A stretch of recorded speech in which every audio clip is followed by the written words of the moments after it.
Letter pad మీద మరి వాళ్ళు ఏం రాసిరో మధ్యలో అక్కడక్కడ గ్యాప్లు ఉన్నాయి, మేమంతా గమనించలేదు. మధ్యలో అదొకటి ఇదొకటి రాసి కేసు జేసీకి పంపించారు, ఆడికెళ్ళి ఎండోమెంట్కి పంపించారు, ఆడికెళ్ళి సిటీ సివిల్. అసలు సిటీ సివిల్ కోర్టుకు ఎండోమెంట్ భూమిలో కేసే పోవద్దంట. మా సిటీ సివిల్ కోర్టులో 3 దాంట్లో ఇచ్చారు. మేము రాసి ఇచ్చింది ఒక్కటే, ఒక్క దాంట్లో పోవాలి. 3 ఏడుకెళ్ళి వచ్చినాయి, ఒక్కదాని మీదనే సిగ్నేచర్ పెట్టినాం. ఇప్పుడు ఆడ 92లో వచ్చిన ఓఆర్సీ కట్ చేయించారా వాళ్ళు ఆడ.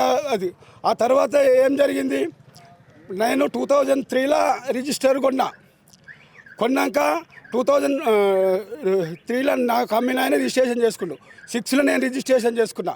అయితే నాది ఇక్కడ సిటీ సివిల్ కోర్టులో కేసు వాళ్ళు అయిపోతే వాళ్ళు నువ్వు హైకోర్టుకు పోమన్నారు.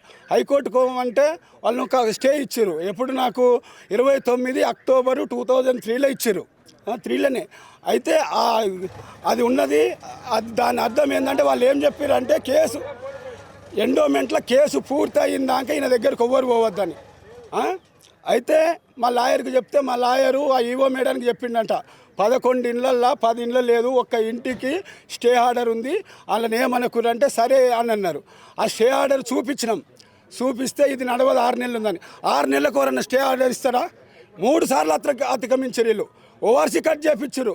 మాకు తెలియకుండా దొంగ సంతకాలలో అదొకటి ఇదొకటి రాసిర్రు. ఇక్కడ నేను కోర్టునే అతిక్రమించారు వీళ్ళు.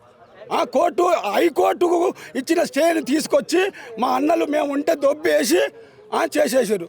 సూర్యుడు మీరు కాకపోతే మీరు ఏంటన్నా పెట్టుకోరి, మా దగ్గర ఉన్నది స్టే ఆర్డర్ కూడా. దానికి ఏం చేయాలన్నా మేము చేస్తాం. మేము గవర్నమెంట్ ఎట్లా చెప్తారా అందరు చెప్తారు ఆడ మీటింగ్లల్లో. మరి ఇక్కడ కోర్టును అతిక్రమించినట్టు కాదా? చూసుకోండి, 3 సార్లు ఓఆర్సీ కట్ చేపిస్తారు.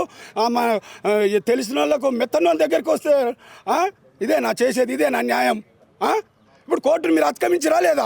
సరే, అప్పుడు ఓఆర్సీ కట్ చేయించారు, మాతో సంతకం పెట్టించుకున్నారు, అవన్నీ అయిపోయి ఇప్పుడు మీరు ఎట్లా వద్దన్నారు? హైకోర్టుని ఎట్లా అతిక్రమించారు? మా లాయర్ ఈవో మేడం చెప్పిండు. మళ్ళీ మా లాయర్తో ఫోన్ మాట్లాడాలంటే ఫోన్ మాట్లాడలే. మా వదినలు మా అన్నలు ఉంటే గుంజి పక్కకేసి దొబ్బేశారు.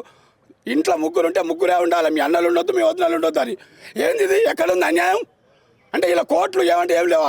ఏమంటారు మీటింగ్లలో 2 కోట్ల నా ఆడపడుచులకు అన్యాయం కావద్దు, 2 కోట్ల ఆడపడుచులు అందరు నా బిడ్డలు, నా ఆడపడుచులు. మరి ఇలా 500 ఆడపడుచులకు అన్యాయం జరుగుతలేదా? వీళ్ళు ఆడపడుచులు కదా, తెలంగాణ ఆడపడుచులు.